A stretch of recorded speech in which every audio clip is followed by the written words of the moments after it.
Et puis quand on voit des cités où il n'y a rien, il n'y a pas une bibliothèque, il n'y a pas une médiathèque, il n'y a rien à faire, il y a un terrain de foot et il n'y a même pas de ballon. Enfin voilà quoi, le problème c'est ça, c'est comment on occupe aussi les jeunes dans ces villes, dans ces quartiers populaires, comment on fait en sorte que plutôt que d'essayer d'aller brûler une voiture ou traîner dans le quartier tard le soir, qu'on essaye de les occuper aussi. Et c'est tout ça. En même temps, entre 22h et 6h du matin, est-ce qu'on doit trouver des occupations à cette heure-ci? Il faut dormir, non? La réponse aux voitures qui brûlent, c'est un centre de loisirs ouvert la nuit. Je sais pas, je pose la question. Les parents qui ont peur d'un... Si la mairie va mettre des ateliers entre 22h et 6h du matin? Non, c'est pas ça, c'est dans la journée. Oui, dans la journée, mais là on parle de la nuit. Si tu commences ta journée à 18h parce que tu te dis c'est le soir où c'est intéressant, parce que t'as rien à faire de ta journée... Non mais pourquoi le soir serait plus intéressant que la journée, Anas? Parce que tu peux faire des conneries le soir. Tu fais quoi la journée? Tu fais quoi la journée quand t'as rien à faire? Le problème de l'ennui dans les quartiers populaires, c'est un réel problème. Les problèmes de celui-là plutôt que d'essayer d'envoyer les gens en prison ou quoi que ce soit directement. Mais non, mais toi tu veux occulter un problème par un autre. Je suis désolé. Le problème de l'ennui. Ça n'a jamais donné de solution. Ça ne règle rien. Et donc laisser faire, c'est une solution, Anas? Et donc laisser faire, c'est une solution? Donc le désordre, c'est une solution? Donc laisser brûler les voitures, c'est une solution aussi?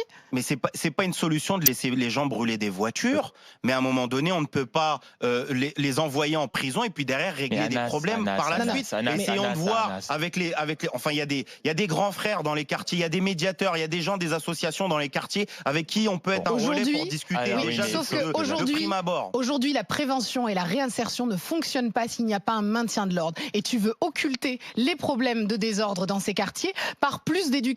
Je suis désolée, aujourd'hui, c'est un échec. Et il faut comprendre qu'il faut rétablir l'ordre dans ces quartiers pour pouvoir travailler sur la prévention et l'éducation. Rose, c'est quoi la vie d'un gamin qui va à 16 ans, 17 ans, il va aller en prison, il va prendre un an ou 2 ans il va faire quoi de sa vie à 17 ans? Je vais lui répondre. Explique-moi, il va écrire quoi dans son CV? J'ai fait 18 mois à Fleury-Mérogis parce qu'un soir, j'étais un imbécile et j'avais rien à faire dans mon quartier et les gens m'ont dit tiens, suis-moi, sinon t'es un bouffon. Parce que c'est ça aussi dans les quartiers.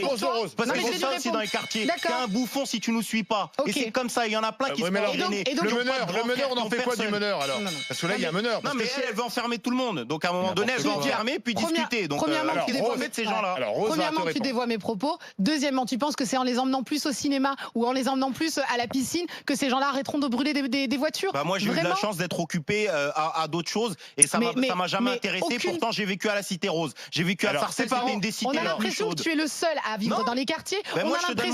Non mais on a l'impression que la totalité des quartiers populaires, on a l'impression quand on t'entend. Il y avait tes parents qui t'empêchaient de sortir. Il y avait mes parents, mais moi je connais des. Donc on est bien d'accord qu'il y a un problème d'éducation. La précarité aussi joue dans l'éducation des enfants. Moi j'ai connu des amis à moi, ceux qui ont dérivé. Généralement, tu vois, leurs parents, c'est soit quelqu'un qui est un petit ouvrier qui crache l'argent au rapido, au PMU, etc., qui dépense de l'argent. Des fois, il y a des gens qui ont des parents alcooliques, malheureusement, des parents divorcés, dans des situations difficiles où la mère est complètement dépassée aussi, où la mère c'est le seul élément un peu stable du foyer et elle est dépassée aussi parce qu'on a des parents absents aussi.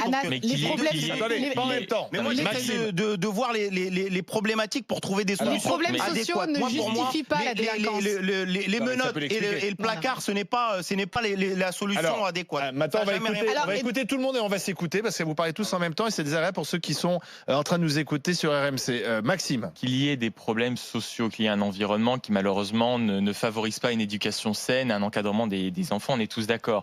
Maintenant, depuis tout à l'heure, on dit des jeunes. Non mais pardon, mais je suis encore jeune et je ne me reconnais pas. Oui, encore, ça m'arrive.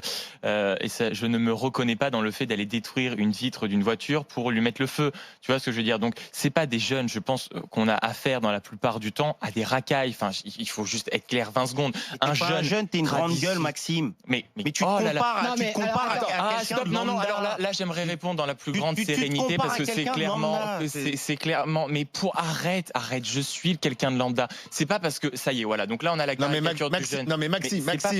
Mais non, mais j'aimerais juste répondre parce que tu peux pas te comparer à ceux qui vivent à jouer les tours dans ces quartiers. Non mais pas du tout. Mais non mais je suis quand même un jeune. Pardon, j'ai été jeune. Il me semble un peu plus tard que vous. Je sais encore à quoi ça ressemble une adolescence et une jeunesse. Peut-être. Mais non mais oui. Enfin t'as compris. Je suis plus jeune, donc j'ai une jeunesse qui est plus proche que la tienne. Tu vois ce que je veux dire ou pas?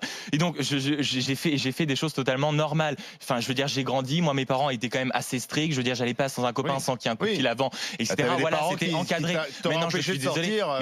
Je suis désolé. J'ai vécu quand même dans des coins où à côté il y avait ce qu'on appelle des banlieues. Je suis désolé. Et les potes que je fréquentais n'avaient pas non plus comme passion d'aller brûler des voitures ou d'aller caillasser du flic. Je suis désolé. Quand t'as des incendies, par exemple, quand Bobigny hier, t'es bien content, par exemple, que les pompiers ne se fassent pas caillasser et qu'ils sauvent une certaine partie de la population. Donc, faut arrêter de dire que ce sont des jeunes, ce sont majoritairement des gens qui ne savent pas quoi faire et qui tombent dans la délinquance. Ensuite, quand on a un démago comme toi, Anas, qui vient nous dire que tous les jeunes vont en prison, mais c'est n'importe quoi. Le nombre de juges, de flics. Mais si, tu nous dis, la solution, c'est d'envoyer tout le monde en prison ou on les envoie en prison, ils vont mettre dans leur CV Fleury-Mérogis. C'est une blague. Je n'ai jamais cherché. Mais donc, la plupart. Le problème, justement, c'est qu'il n'y a plus de sanctions. On est incapable. Alors, quel type de sanctions? Alors, justement, ça, c'est une bonne question. Parce qu'on est d'accord qu'aujourd'hui, si on envoie un de ces jeunes en prison, souvent, il va sortir encore plus radicalisé. Mais ça, faut pas le dire. Criminel qu'en entrant. Alors, quelles sanctions?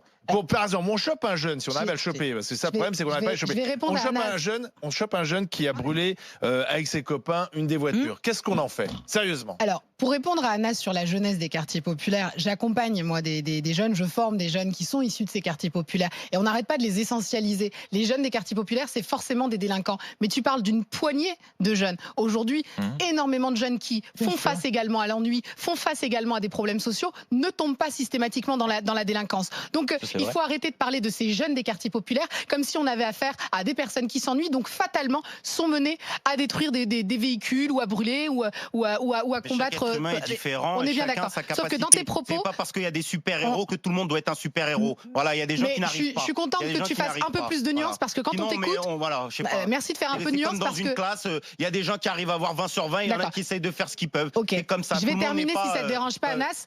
C'est toute la problématique quand tu manques de nuances, c'est qu'on a l'impression que tous les jeunes des quartiers populaires sont amenés à un moment donné à tomber dans la délinquance. Alors, pour les solutions, justement, on va parler dans un instant. On va parler. Réfléchissez aux solutions. Qu'est-ce qu'on fait donc du jeune qui a été attrapé en train de brûler une voiture? Moi, j'aimerais que vous apportiez des solutions. Pour l'instant, notre consultation, est-ce que ce couvre-feu pour les mineurs est utile? Vous dites non à 53% sur Twitter et non à 56% sur rmc.fr. À tout de suite sur RMC Story.